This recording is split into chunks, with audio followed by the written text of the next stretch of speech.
नमस्कार दोस्तों, आप सभी का हमारे YouTube चैनल आइडियल देव क्लासेस में स्वागत है। दोस्तों, आज हम आपके लिए प्राथमिक शिक्षक पात्रता परीक्षा 2024 विषय बाल विकास एवं शिक्षा शास्त्र के महत्वपूर्ण 30 प्रश्न लेके आए हैं और ये आपकी प्राथमिक शिक्षक पात्रता परीक्षा के लिए बहुत ही महत्वपूर्ण है। यहीं से आपके किस प्रकार के प्रश्न आएंगे, कैसे प्रश्न आएंगे और ये जो सभी प्रश्न हैं आपके प्रीवियस ऑल क्वेश्चंस हैं, जो पुराने क्वेश्चन है, प्रश्न पूछे गए प्रश्न वही प्रश्न हैं और इस वीडियो के माध्यम से आपको प्रैक्टिस सेट 4 बताएंगे। इसके पहले की वीडियो में आपको हमने बाल विकास एवं शिक्षा शास्त्र के प्रैक्टिस सेट 1, 2, 3 बता चुके हैं। ये चौथा प्रैक्टिस सेट पेपर है और इसमें आपके 30 महत्वपूर्ण प्रश्न लेके आए हैं।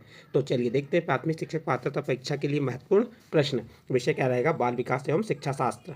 इसका जो भाग 1, ये भाग 1 का अर्थ है कि ये आपका जो पेपर मिलेगा उसका पहला पेपर जो स्टार्टिंग में रहेगा वो बाल विकास एवं शिक्षा शास्त्र का रहेगा। तो उसका पहला प्रश्न है। पहला प्रश्न क्या कह रहा है? बाल विकास से तात्पर्य खालिस्तान और खालिस्तान परिवर्तनों से है जो जन्म और किशोरावस्था के अंत के बीच होते हैं। प्रश्न क्या है? बाल विकास से तात्पर्य खालिस्तान और खालिस्तान परिवर्तनों से है जो जन्म और किशोरावस्था के अंत के बीच में होते हैं। तो इसका सही आंसर क्या होगा? देखते हैं। चलिए इसका सही आंसर, तो इसका सही आंसर आ जाएगा आपका ए नंबर में क्या दिया? जैविक, मनोवैज्ञानिक और भावात्मक। इसके बाद नेक्स्ट प्रश्न है आपका प्रश्न नंबर 2। तो प्रश्न नंबर 2 क्या है? अवधारणाओं का विकास मुख्य रूप से खालिस्तान का हिस्सा है। ए नंबर संवेगात्मक विकास, बी नंबर शारीरिक विकास, सी नंबर सामाजिक विकास और डी नंबर बौद्धिक विकास। प्रश्न क्या था आपका? अवधारणाओं का विकास मुख्य रूप से खालिस्तान का हिस्सा है। तो यहाँ 4 ऑप्शन में सही आंसर क्या होगा? तो इसका सही आंसर आ जाएगा आपका डी नंबर क्या है? बौद्धिक विकास। अवधारणा का विकास मुख्य रूप से बौद्धिक विकास का हिस्सा है, क्योंकि किसी भी प्रकार की अवधारणा के चिंतन के लिए उसकी छवि मस्तिष्क में बनानी पड़ती है, जिससे उसके बारे में सोचकर अपनी अवधारणा प्रकट की जा सके। इसलिए अवधारणा का विकास मुख्य रूप से बौद्धिक विकास होगा। तो यह आपका डी नंबर का ऑप्शन सही होगा। इसके बाद नेक्स्ट अगला प्रश्न आता है आपका प्रश्न नंबर 3। विकास के परिणाम स्वरूप नवीन विशेषताएं और नवीन योग्यताएं प्रकट होती हैं। यह कथन किसने दिया? ए नंबर डगलस और Highland, B number Hurlock, C number Gesell और डी नंबर मेरेडिथ। तो सही आंसर क्या होगा? तो इसका सही आंसर आपका हो जाएगा तीसरे का बी नंबर हर्लॉक। विकास के परिणामस्वरूप नवीन विशेषता और नवीन योग्यता प्रकट होती है। यह कथन किसका है? हर्लॉक का कथन है। हर्लॉक ने बालक के विकास को परिभाषित करते हुए लिखा है। देखिए यहाँ पे हर्लॉक ने क्या किया? हर्लॉक ने बालक के विकास को परिभाषित करते हुए लिखा है, विकास के परिणाम स्वरूप व्यक्ति में नई नई विशेषताएं और नई नई योग्यता प्रकट होती है। तो इसका सही आंसर हो जाएगा आपका बी नंबर। नेक्स्ट अगला प्रश्न है आपका प्रश्न नंबर 4। सर्वाधिक उपयुक्त जीवित रहता है का सिद्धांत है। प्रश्न क्या है आपका? सर्वाधिक उपयुक्त जीवित रहता है का सिद्धांत है। किसका सिद्धांत है? ए नंबर लेमार्क का, बी नंबर हैरिसन का, सी नंबर मैकडूगल का और डी नंबर डार्विन का। तो इसका सही आंसर क्या होगा? देखिए यहाँ पे प्रश्न क्या है? सर्वाधिक उपयुक्त जीवित रहता है का सिद्धांत है। तो किसका सिद्धांत है? तो इसका सही आंसर आ जाएगा डी नंबर। इसका डी नंबर का ऑप्शन सही होगा। क्या चार्ल्स डार्विन ने क्रम विकास का सिद्धांत प्रतिपादित किया? देखिए चार्ल्स डार्विन ने क्या किया? क्रम विकास का सिद्धांत प्रतिपादित किया। क्रम विकास जैविक आबादी के आनुवंशिक लक्षणों के पीढ़ी दर पीढ़ी परिवर्तन को कहते हैं। यहाँ पे क्या है? जो आपका डार्विन है, चार्ल्स डार्विन ने क्या किया था? क्रम विकास सिद्धांत प्रतिपादित किया। कौन सा सिद्धांत? क्रम विकास सिद्धांत का प्रतिपादित किया। क्रम विकास जैविक आबादी के आनुवांशिक लक्षणों के पीढ़ी दर पीढ़ी परिवर्तन को कहते हैं। इस सिद्धांत के अनुसार जो प्राणी स्वयं को प्रकृति के अनुरूप नहीं ढाल पाता उसका अस्तित्व समाप्त हो जाता है तथा केवल वे ही प्राणी जीवित रहते हैं जो स्वयं को प्रकृति के अनुरूप ढाल पाते हैं। तो यह प्रश्न था आपका सर्वाधिक उपयुक्त जीवित रहता का सिद्धांत है। तो ये आपका आंसर आ जाएगा डी नंबर डार्विन का। इसके बाद नेक्स्ट अगला प्रश्न आता है आपका प्रश्न नंबर 5। जीन और गुणसूत्र माता के गर्भधारण के समय बालक में माता पिता से खालिस्तान पहलुओं को स्थानांतरित करते हैं। प्रश्न क्या है? जीन और गुणसूत्र माता के गर्भधारण के समय बालक में माता पिता से खालिस्तान पहलुओं को स्थानांतरित करते हैं। ए नंबर पोषक, बी नंबर सामाजिक, सी नंबर नैतिक और डी नंबर आनुवांशिक। तो इसका सही आंसर आ जाएगा डी नंबर आनुवांशिक। देखिए जीन और गुणसूत्र माता के गर्भधारण के समय बालक में माता पिता के आनुवांशिक पहलुओं का स्थानांतरित करते हैं। आनुवांशिक माता पिता तथा अन्य पूर्वजों से संतति रूप, रंग, स्वभाव तथा अन्य लक्षणों से आने को कहते हैं। वनस्पतियों तथा प्राणियों दोनों में आनुवंशिकता महत्वपूर्ण है। प्रत्येक व्यक्ति के कुछ लक्षण आनुवंशिक होते हैं तथा कुछ लक्षण आनुवंशिक महत्वपूर्ण हैं। प्रत्येक व्यक्ति के कुछ लक्षण आनुवंशिक होते हैं तथा कुछ वातावरण तथा परिस्थितियों के कारण उत्पन्न होते हैं। माता पिता में यह रोग गरीबी, निष्कर्ष आहार, अस्वास्थ्यकर रहन सहन से हो सकता है और ये परिस्थितियां बच्चे में भी वही रोग उत्पन्न कर सकती हैं। तो देखिए यहाँ पे जो प्रश्न था आपका, जीन और गुणसूत्र माता के गर्भ धारण के समय बालक में माता पिता से खालिस्तान पहलुओं को स्थानांतरित करते हैं, तो आपका आंसर डी नंबर का आ जाएगा आनुवांशिक। नेक्स्ट प्रश्न है आपका प्रश्न नंबर 6, निम्नलिखित में से कौन सा किसी बच्चे के सामाजिक विकास को प्रभावित करने वाला व्यक्तिगत कारक नहीं है? ए नंबर मंत्रिमंडल, मित्र मंडली, बी नंबर संवेग, सी नंबर बुद्धि और डी नंबर स्वास्थ्य। इसका सही आंसर आ जाएगा ए नंबर मित्र मंडली।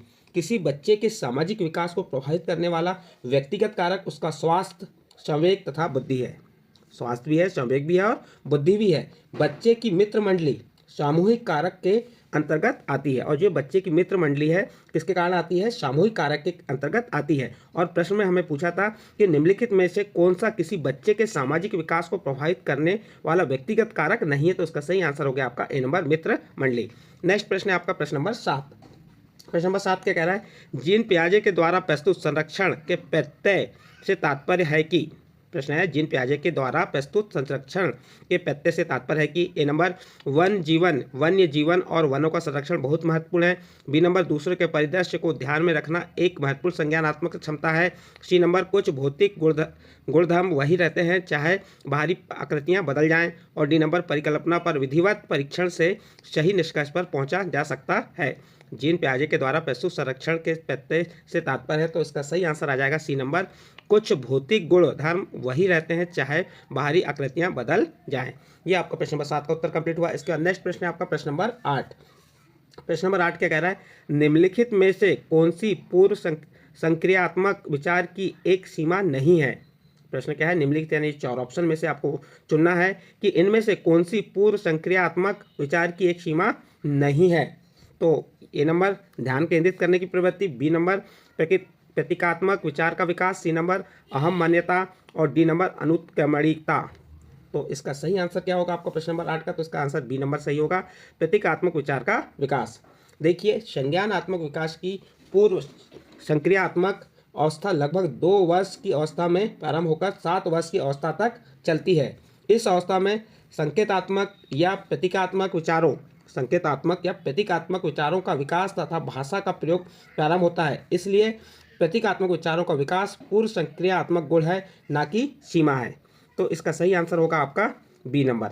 इसके बाद नेक्स्ट अगला प्रश्न है आपका प्रश्न नंबर 9। सीखने के अंतर्दृष्टि सिद्धांत को किसने बढ़ावा दिया? प्रश्न क्या है? सीखने के अंतर्दृष्टि सिद्धांत को किसने बढ़ावा दिया? ए नंबर गेस्टाल्ट सिद्धांतवादी, B number Pavlov, C number Jean पियाजे और डी नंबर वाइकोस्की। तो इसका सही आंसर क्या हो जाएगा? ए नंबर गेस्टाल्ट सिद्धांतवादी। देखिए सीखने के अंतर्दृष्टि सिद्धांत को गेस्टाल्टवादी मनोवैज्ञानिक ने बढ़ावा दिया, जिसमें मैक्स वर्दाइमर, वोल्फगैंग कोहलर, कुर्ट कोफका तथा कुर्ट लेविन जैसे मनोवैज्ञानिक प्रमुख हैं।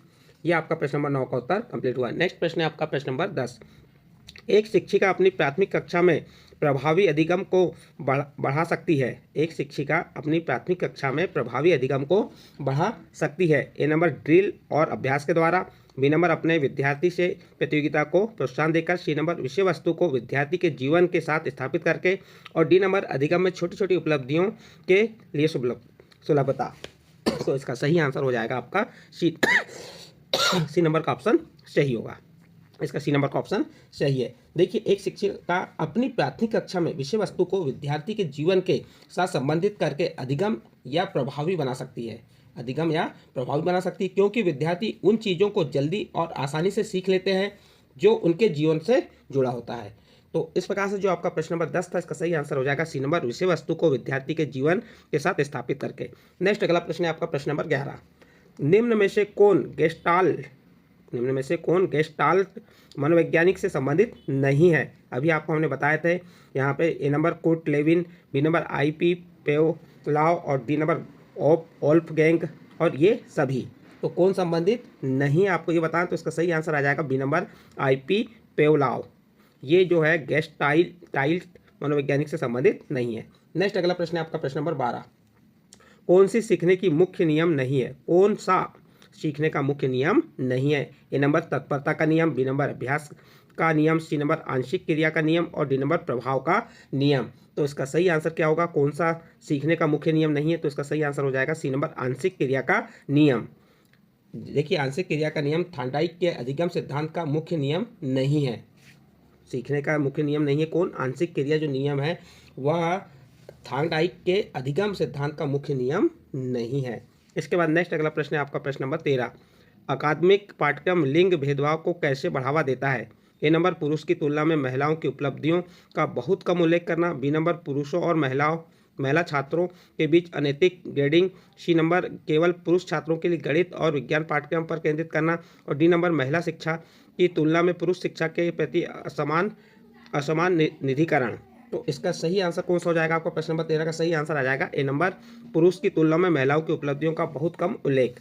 नेक्स्ट क्वेश्चन है आपका क्वेश्चन नंबर 14। प्रश्न नंबर 14 क्या है? निम्नलिखित मापन के स्तरों में सबसे अच्छा कौन है? ए नंबर नामिक, बी नंबर अनुपात, सी नंबर क्रमिक और डी नंबर अंतराल। तो इसका सही आंसर हो जाएगा आपका प्रश्न नंबर 14 का सही आंसर बी नंबर अनुपात। देखिए मापन के स्तरों को मापने के लिए सबसे अच्छी विधि अनुपात विधि होती है। मापन के स्तरों को मापने के लिए सबसे अच्छी विधि कौन सी होती है? अनुपात विधि होती है, जिसमें दो या अधिक तथ्यों को मापने के लिए अनुपात का सहारा लिया जाता है। तो इसका सही आंसर हो जाएगा आपका बी नंबर। नेक्स्ट प्रश्न है आपका प्रश्न नंबर 15। अधिगम के लिए आकलन में निम्नलिखित में से खालिस्तान के अलावा सभी को ध्यान में रखा जाता है। प्रश्न क्या है? प्रश्न को फिर से रिपीट कीजिए, पढ़िए बार बार। अधिगम के लिए आकलन में निम्नलिखित में से खालिस्तान के अलावा सभी को ध्यान में रखा जाता है। ए नंबर छात्र की अधिगम शैलियों, बी नंबर छात्रों की शक्ति, सी नंबर छात्रों का समझ स्तर और डी नंबर छात्रों के मूल्यांकन की उपलब्धियों। तो इसका सही आंसर हो जाएगा आपका डी नंबर छात्रों के मूल्यांकन की उपलब्धियों। नेक्स्ट प्रश्न है आपका प्रश्न नंबर 16। सतत एवं व्यापक मूल्यांकन के अंतर्गत वाक्यांश व्यापक मूल्यांकन इंगित करता है। प्रश्न क्या है? सतत एवं व्यापक मूल्यांकन के अंतर्गत वाक्यांश व्यापक मूल्यांकन इंगित करता है। ए नंबर समस्त पाठ्यक्रम का मूल्यांकन, बी नंबर सभी विषयों का मूल्यांकन, सी नंबर संज्ञानात्मक क्षेत्र, भावात्मक क्षेत्र एवं मनोगात्मक क्षेत्र का मूल्यांकन और डी नंबर संज्ञानात्मक क्षेत्र का मूल्यांकन। तो इसका सही आंसर आ जाएगा आपका प्रश्न नंबर 16 का सी नंबर संज्ञानात्मक क्षेत्र, भावात्मक क्षेत्र एवं मनोगत्यात्मक क्षेत्र का मूल्यांकन। तो इसका कौन सा सही आंसर हो गया? आपका सी नंबर। देखिए सतत एवं व्यापक मूल्यांकन का अर्थ, जो आपका सतत एवं व्यापक मूल्यांकन का अर्थ है कि छात्रों के विद्यालय आधारित मूल्यांकन की प्रणाली, जिसमें छात्र के विकास के सभी पक्ष शामिल हैं। इस योजना में सतत का अर्थ है निर्धारण की नियमितता। सतत का अर्थ क्या हुआ? निर्धारण की नियमितता, अधिगम त्रुटियों का निदान और उनका उपचार, पुनः परीक्षण और स्वमूल्यांकन। व्यापक मूल्यांकन का अर्थ क्या है? शैक्षिक तथा सहशैक्षिक गतिविधियों का मूल्यांकन। इसके अंतर्गत संज्ञानात्मक क्षेत्र, भावात्मक क्षेत्र और मनोगत्यात्मक क्षेत्र का मूल्यांकन किया जाता है। तो इसका सही आंसर होगा आपका सी नंबर। नेक्स्ट प्रश्न है आपका प्रश्न नंबर 17। अंतर्मुखी व्यक्तित्व एवं बहिमुखी व्यक्तित्व का वर्गीकरण किसने किया? प्रश्न क्या है? अंतर्मुखी व्यक्तित्व एवं बहिर्मुखी व्यक्तित्व का वर्गीकरण किसने किया? ए नंबर फ्रायड, बी नंबर युग, सी नंबर आल्पोर्ट, डी नंबर मन। तो इसका सही आंसर आ जाएगा बी नंबर युग। युग के अनुसार सामाजिक अंतरक्रिया की दृष्टि में से व्यक्तियों को 3 भागों में बांटा गया। देखिए जो युग के अनुसार जो सामाजिक अंतरक्रिया की दृष्टि से व्यक्तियों के व्यक्तित्व को 3 भागों में बांटा जा सकता है। एक हो गया अंतर्मुखी, दूसरा है बहिर्मुखी और तीसरा है उभयमुखी। तो इस प्रकार से जो अंतर्मुखी व्यक्तित्व और बहिर्मुखी व्यक्तित्व का वर्गीकरण किसने किया था? तो युग ने किया। तो इसका बी नंबर का ऑप्शन सही होगा। नेक्स्ट प्रश्न है आपका प्रश्न नंबर 18। प्रासंगिक अंतबोध परीक्षण TAT का विकास खालिस्तान द्वारा किया गया। A number Holtersman, B number Symonds, C number Murray और डी नंबर बेलक। तो इसका सही आंसर आ जाएगा आपका सी नंबर मुरे ने। किसने किया है? प्रासंगिक अंतर्बोध परीक्षण का विकास मुरे द्वारा किया गया था। जो TAT कहते हैं या प्रासंगिक अंतर्बोध परीक्षण व्यक्तिगत मापन का एक परीक्षण है। इस परीक्षण का विकास वर्ष 1935 में हार्वर्ड विश्वविद्यालय के शिक्षक SA मुरे द्वारा प्रतिपादित किया गया। क्या है? देखिए आपका जो प्रासंगिक अंतर्बोध परीक्षण व्यक्तिगत मापन का एक परीक्षण है। इस परीक्षण का विकास वर्ष 1935 में हार्वर्ड विश्वविद्यालय के शिक्षक S.A. मूरे द्वारा प्रतिपादित किया गया। टीएटी मीन्स प्रासंगिक अंतर्बोध परीक्षण में 31 कार्डों का प्रयोग किया जाता है, जिसमें एक कार्ड सादा होता है तथा परीक्षण के समय एक व्यक्ति पर अधिकतम 20 कार्डों का प्रयोग किया जाता है। प्रत्येक कार्ड पर अलग अलग विषयों पर अलग अलग चित्र बने होते हैं तथा प्रत्येक कार्ड पर बने चित्रों के आधार पर 5 मिनट में कहानी बनानी पड़ती है। तो ये आपका जो प्रश्न नंबर कौन सा था, प्रश्न नंबर 18 का सही आंसर हो गया मूरे। इसके बाद नेक्स्ट प्रश्न है आपका प्रश्न नंबर 19। फ्रायड के अनुसार हमारे मूल्यों का आंतरिकीकरण खालिस्तान में होता है। ए नंबर अहम, बी नंबर इदम, सी नंबर पराहम और डी नंबर परिस्थितियों। तो इसका सही आंसर हो जाएगा सी नंबर पराहम। किसमें होता है? पराहम में होता है। देखिए, जो फ्रायड ने व्यक्तित्व को स्पष्ट करने के लिए मनोविश्लेषणात्मक सिद्धांत का प्रतिपादन किया। जो सिगमंड फ्रायड ने क्या किया? व्यक्तित्व को स्पष्ट करने के लिए मनोविश्लेषणात्मक सिद्धांत का प्रतिपादन किया। व्यक्तित्व के मनोविश्लेषणात्मक सिद्धांत के दो मुख्य संप्रत्यय हैं। नंबर 1 चेतन, अर्धचेतन व अचेतन। नंबर 2 इदम, अहम, पराहम माने जाते हैं।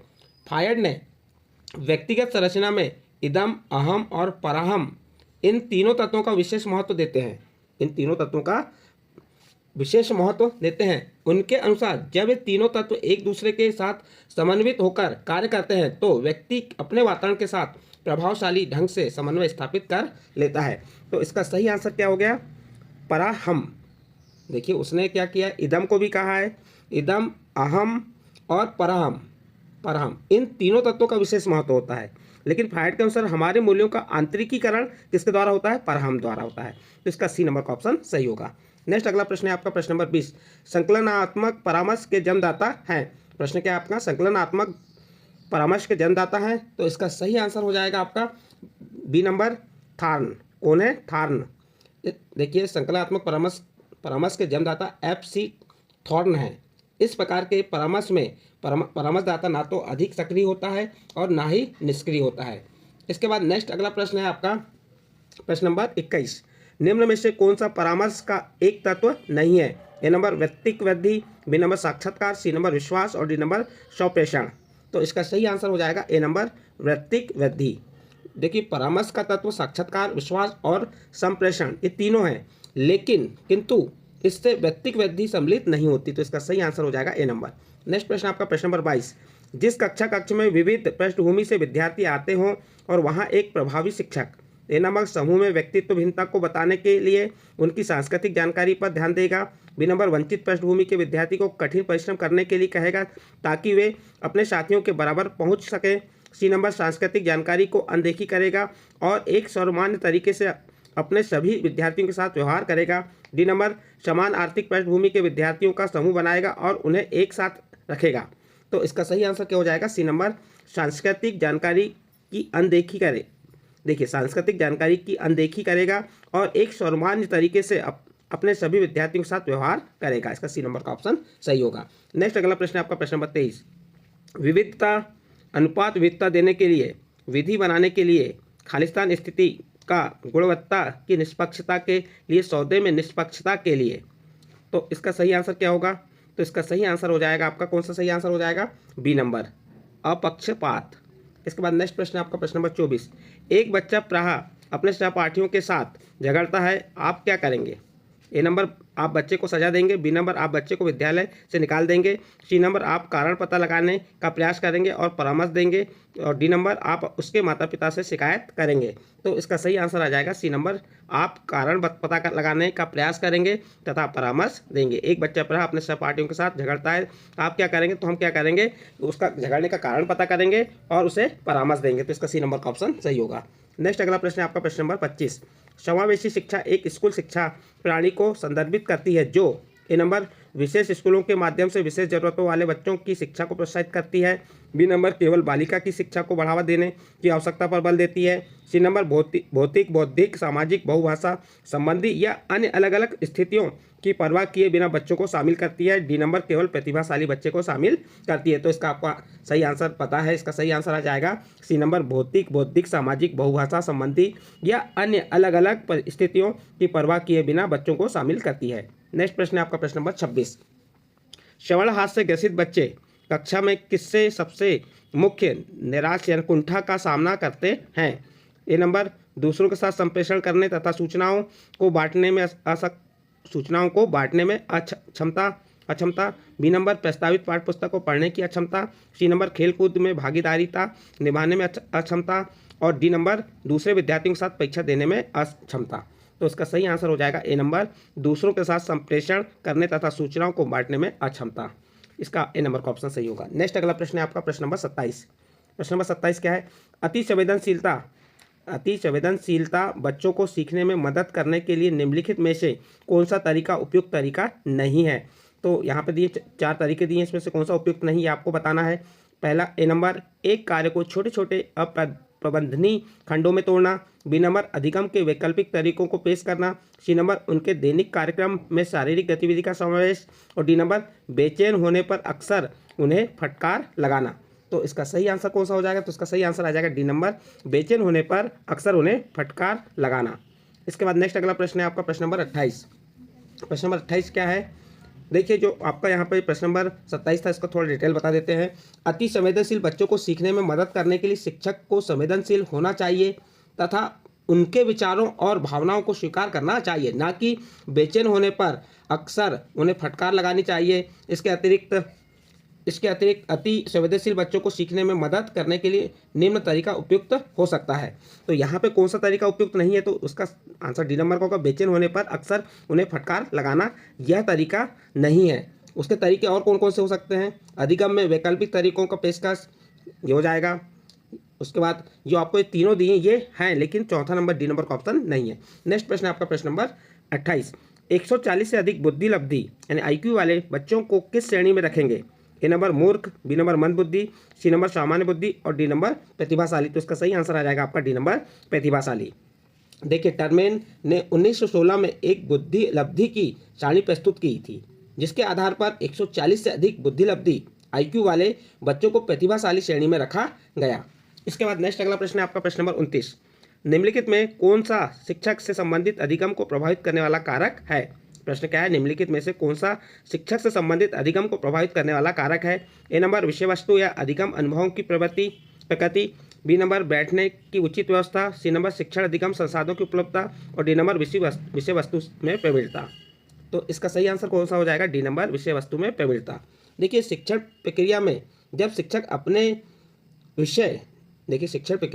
शिक्षक अपने विषय में प्रवीण होता है तो वह शिक्षण को अधिक प्रभावी बना सकता है।